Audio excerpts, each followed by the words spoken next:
Hi, good morning. In today's video, we're going to continue with the JavaScript objects. This is part 2. Please watch JavaScript part 1 where I explain about the concept of object-oriented programming compared to C, Java. So this is part 2. In part 1, we used an example called a train in real life, an object, methods, properties. Let's recall some of it. A train, weight, color, model, type. All these are the properties, For example, type can be a cargo train or a passenger train. In part 2, we're going to add one more called a brand. In brand, we're going to talk about a keyword called this, where we combine the weight and color into one entity called brand, which is a function. What is a function? Every function in every language will return a value. To avoid repetitive code, we call a function. And how to use the objects, methods, properties in different ways. This is part 2 we are discussing now. Let's see. So how do we, train is an object. We want to access all these methods, properties. So we want to call train.weight, train.type. This dot is an operator, object, and what kind of method or property. So there are two ways to specify this, train.weight or train, you put in brackets, double quotes, weight. Two ways to express this. Same example, train.type, train, double quotes, type. Okay, before I give another example, this is called a keyword. This means this object. Which object? Train object. We are going to talk about train. Train weight, train color. Okay, let's see this database, data. It can be used any kind of database, What are the columns? Weight, color, model, type, brand. What are the rows? Actual rows of the data. 1000, red color, model is 550. It's a passenger train. Brand is called B1. So what it means is B1 brand has all these properties. This dot weight, this dot color. Next one is 1500 weight. It can be in tons, it's a huge train. Green color, 600 model. They keep upgrading the model for better, passenger. Here this one is a cargo train called C1. So C1 attributes, properties, all these belong to C1. Next higher model 2000, same red color because it's a passenger train. All passenger trains red color, cargo trains green color. Different models. This is B2.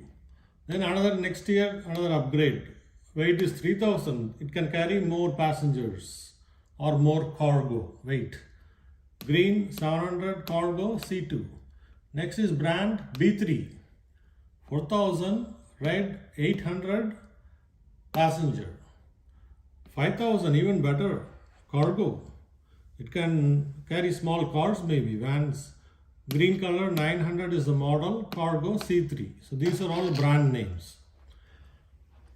How do we extract data from here to use on the web, screen, reports, Const. Const is a keyword which is used to define the object name, train1. Train1 is an object which is const. This is real life. This is how to program or code it. So weight, 1000. In last part 1, I explained how do we access the data value, type, value. Weight is 1000. Color red, model 550. I am putting all these in here. Type, passenger. So brand is a function, as I told here. Curly braces, returns, every function should return a value. Here it returns weight, some space and color. That means 1000 space red. That's what this returns, this function, whenever this is invoked. Important thing to learn here is, this is the keyword. See here, this dot weight, this dot color. It's called a global object. What is a global? Part 1 we discussed about local and global variables. Local variables are defined within the function. Global variables are known throughout the program. In a typical project, medium size, large size, there will be a lot of local variables within the function itself. Like here, if I have a variable here, it's local function, local variable. Compared to a variable declared outside this is global. So one program can actually access another program variables if it is defined global. If one JavaScript has a global variable, it can be accessed in another JavaScript also. With proper syntax, you have to call the arguments and functions. So this is a very good discussion about JavaScript objects, part 2. I have hundreds of videos about HTML, web, PHP databases. We are at intermediate level. Please watch all those. We have games, yoga, medical nursing videos too. Thanks for watching.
Hi, in today's video we're going to talk about continuing with the JavaScript events.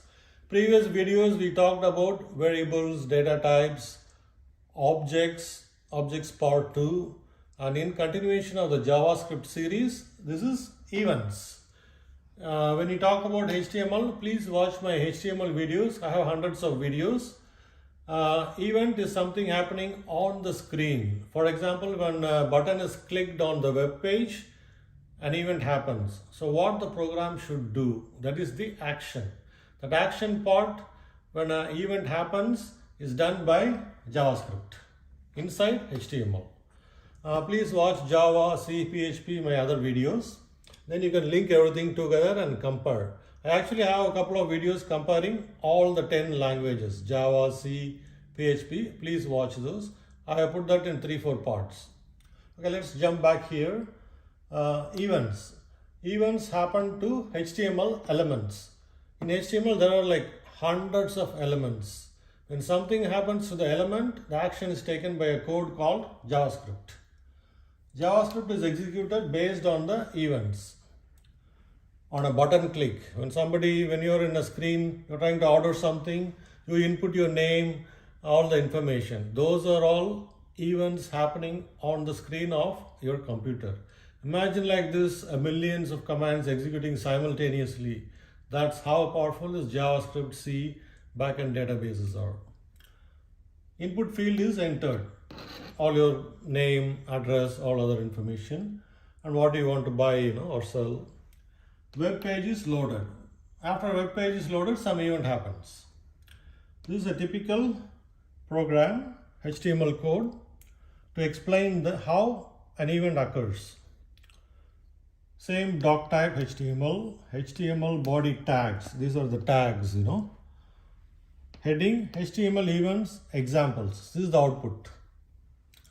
So for example, a button is there. You can click the button to display the year or the day, month.